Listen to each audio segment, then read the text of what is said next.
कुशेश्वर स्थान में यादव और मुसहर के बीच चल रही जंग क्या फिर से दिखाएगी अपना रंग।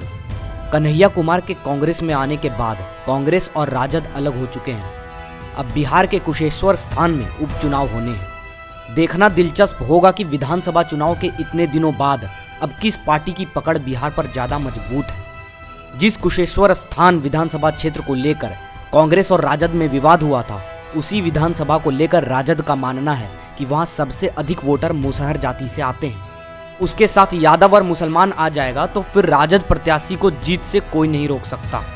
मगर मामला इतना आसान नहीं है, यूं कहें तो पेचीदा है। पेचीदा इसलिए कि मुसहर और यादव जाति का एक होना असंभव माना जाता है।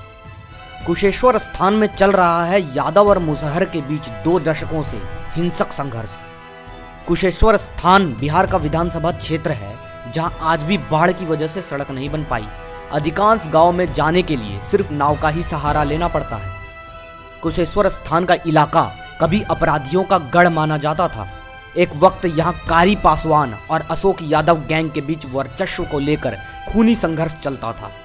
कारी यादव के पुलिस एनकाउंटर में मारे जाने के बाद इलाका अशोक यादव और रामानंद यादव के कब्जे में आ गया।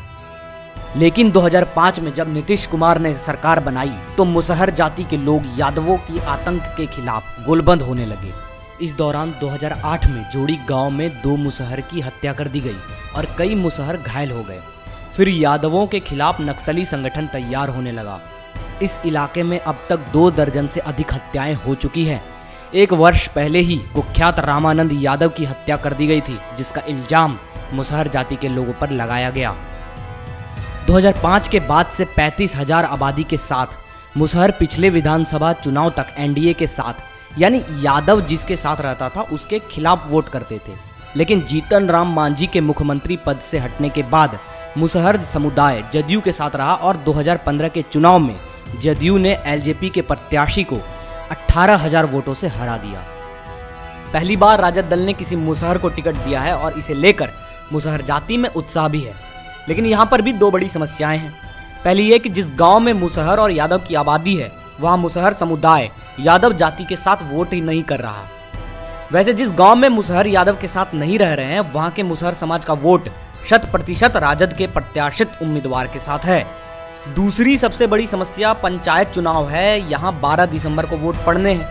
इस वजह से मुसहर और यादव दोनों के प्रतिनिधि खुलकर राजनीति करने से परहेज कर रहे हैं, क्योंकि कई ऐसे पंचायत हैं जहां यादव को अति पिछड़ी जातियों के वोटों की जरूरत है। इसी तरह कई आरक्षित सीट ऐसी हैं जहां मुसहर उम्मीदवार को कुर्मी वोटर के मदद की जरूरत है। इस विधानसभा में 20 से 25,000 कुर्मी यानी धानुक का भी वोट है। इसलिए इस विधानसभा में कई ऐसे फैक्टर हैं जो कागज पर खींची लकीर से मेल नहीं खा रहे। वैसे बिहार में सदियों से चल रहे जातिगत वोटिंग के बारे में आप क्या सोचते हैं? नीचे कमेंट सेक्शन में लिखकर जरूर बताइएगा।